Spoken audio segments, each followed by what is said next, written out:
Hey guys, நான் தான் உங்கள் கேம் தமிழா. இந்த வீடியோ நம்ம என்ன பார்க்க போகிறோன்னா பிளாக்ஸ் ஃப்ரூட் கிரைண்டிங் பார்ட் 5. அப்புறம் நம்ம போன வீடியோவில் வந்து ஒருத்தர் கமெண்ட் பண்ணியிருப்பார். அவர் கூட தான் சேர்ந்து இந்த வீடியோ ஃபுல்லாக ஆடிட்டு இருந்திருப்போம். இந்த வீடியோவோட கோல் ஒரு 95 லெவல் கிட்ட அடிக்கணும்னு சொல்லிவிட்டு ஃபுல்லாக கிரைண்ட் அடித்து ஆடிட்டு இருந்திருப்பேன். அவ்வளோ நேரம் இந்த வீடியோவில் கிரைண்ட் அடிச்சிருப்பேன் கைஸ். இந்த வீடியோ ரொம்ப லென்த்தாக போகிறதால சும்மா இந்தோ வந்துட்டார். இவர் தான் கைஸ் நம்மளோட அந்த சப்ஸ்கிரைபர். இவருக்கு ஒரு ஷவுட் அவுட் சீன்ஸ்லாம் வச்சுருப்போம். அப்புறம் இந்த வீடியோவில் நம்ம 90 லெவல் அடிக்கிறோம், ஆறாவை வாங்க போகிறோம். இன்னும் ஏகப்பட்ட ஃபன்னான விஷயம்லாம் நடக்க போகுது. அப்புறம் இன்றைக்கி சாட்டர்டே கைஸ். சாட்டர்டேக்கு எந்த ஸ்பெஷல் வீடியோவும் வரப்போகிறதில்ல.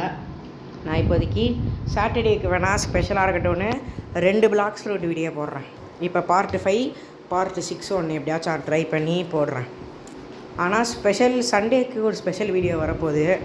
சண்டேக்கு என்ன ஸ்பெஷலாக கேம் போட போகிறேன்றதை நான் சஸ்பென்ஸாக வச்சுக்கிறேன், வாயை விட்டு வளராமல்.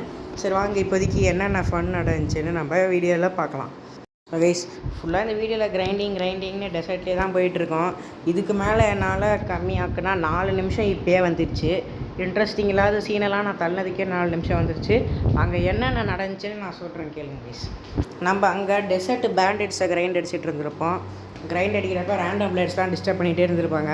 அதனால் நான் வந்து இந்த இடத்துல நானும் அந்த சப்ஸ்கிரைபரும் வந்து இந்த இடத்துல கிரைண்ட் அடிக்க ஆரம்பிச்சிருப்போம். அப்புறம் நானும் அந்த சப்ஸ்கிரைபரும் டிஸ்கார்டில் பேசிக்கிட்டு நாங்களாம் கிரைண்ட் அடிக்க ஆரம்பிச்சிருப்போம்.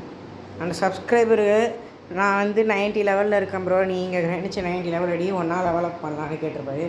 அதனால் நம்மலாம் ஒன்றா லெவலப் பண்ணலான்ட்டு கிரைண்ட் அடிச்சுக்கிட்டு இருந்திருப்போம். அப்புறம் கைஸ், நான் சொல்ல வரேன்ட்டேன், எல்லா வீடியோலையும் சொல்கிறது தான். நமக்கு வந்து 50 சப்ஸ்கிரைபர் இருந்தோன்னே ஃப்ரீ ஃபயர் லைவ் போடுவோம். அதே மாதிரி கிவ்அவே லைவும் 50 சப்ஸ்கிரைபர் இருந்தோன்னே போடுவோம். இப்போ ஒரு 5 நிமிஷம் எனக்கு ஆஃப் ஆகிட்டு ஃபோன் ஆன் ஆகிட்டு இருந்துச்சு. அதை மட்டும் கண்டுக்காதீர் கைஸ். அதுக்கப்புறம் 90 லெவல் அடிச்சுட்டு நான் இந்த இடத்துக்கு வந்திருப்பேன். ப்ரோ இங்கே வா ப்ரோ, உனக்கு ஒரு ஷவுட் அவுட் கொடுக்குறேன், பக்கத்தில் வா ப்ரோன்னு அந்த ப்ரோவை கூப்பிட்டுட்டு இருந்திருப்பேன். ப்ரோ எங்கே ப்ரோன்னு தேடி ஜம்ப் அடிச்சுட்டு இருந்திருப்பார். அதுக்கப்புறம் தான் சொல்லுவேன், ப்ரோ ஆறா வாங்குற இடத்த அந்த வா ப்ரோன்னு. அதுக்கப்புறம் அவரும் வந்துவார். ஸோ இவர் தான் கைஸ் நம்மளோட வந்து இவ்வளோ நேரம் நம்மளோட விளாண்டு லெவலப் பண்ண ஹெல்ப் பண்ணவர், டிஸ்ட்ராயர். இவர் வந்து நமக்கு கமெண்ட் போட்டிருப்பார். கமெண்ட் போட்டோடனே ரிப்ளைலாம் போட்டு பேசியிருக்கேன். யார் கமெண்ட் போட்டாலுமே உடனே ரிப்ளை வரும். மோஸ்ட்லி என் கையில் ஃபோன் இருந்தால் ரிப்ளை வந்துடும், என் கையில் இல்லைன்னா ரிப்ளை வராது. ரிப்ளை வரலைன்னா கோச்சிக்கிறீங்க சரி. அப்புறம் அவருக்கு ஷவுட் அவுட்லாம் கொடுத்துக்கிறதுக்கு ரெக்கார்டு பண்ணிட்டு போய் ஆறாவையும் ஸ்கை ஜம்பையும் வாங்கிடுவேன் கைஸ்.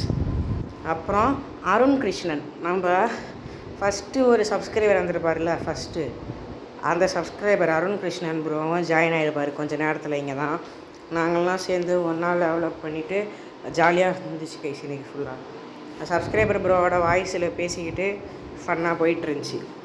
இந்த வீடியோவில் ஒரு 95 லெவல் அடிச்சுட்டு நான் முடிக்கலான் இருக்கேன் ப்ரோ. நான் அவர்கிட்டலாம் பேசிக்கிட்டு ஏதாச்சும் அடுத்த கேம் போடலாமான்லாம் யோசிச்சுக்கிட்டு உக்காஞ்சிக்கிட்டு இருந்தோம். இப்போதைக்கு என்கிட்ட ஃப்ரூட்ஸ் அவ்வளோவா இல்லை. ஃப்ரூட்ஸ் எல்லாமே காமன் ஃப்ரூட்டாக இருக்குது. 100 லெவல் போனதுக்கப்புறம் எந்த ஃப்ரூட்டை சாப்பிட்றதுன்னு தெரில. அதனால் நான் 100 லெவல் போனதுக்கப்புறமும் லைட் ஃப்ரூட்டே தான் யூஸ் பண்ணலான்னு இருக்கிறேன். அப்புறம் ஒரு சப்ஸ்கிரைபரோட கமெண்ட் இப்போ தான் பார்த்தேன். ப்ரோ பறக்கிறதுக்கு பிவிபிக்கு எல்லா கிரைண்டிங்க்கு லைட் ஃப்ரூட்டை யூஸ் பண்ணுங்கன்னு போட்டிருந்தாரு. ப்ரோ எனக்கு அதெல்லாம் யூஸ் பண்ணலாம் ப்ரோ, பறக்கிறது எல்லாத்துக்கும். ஆனால் பறந்து போகிற டைமை விட ரீசெட் பண்ணிட்டு போனால் இன்னும் சீக்கிரமாக இருக்கும் தான் ப்ரோ நான் ரீசெட் போனேன். கிரைண்டிங்க்கு இந்த ஃப்ரூட்டை மாற்ற ஐடியா இப்போதைக்கு இல்லை. வேறு ஏதாச்சும் நல்ல ஃப்ரூட்டு கிடச்சா தான் மாற்றுவேன். ஸோ இந்த வீடியோ டவுட் முடியுது. தேங்க்யூ ஃபார் வாட்சிங். Bye guys.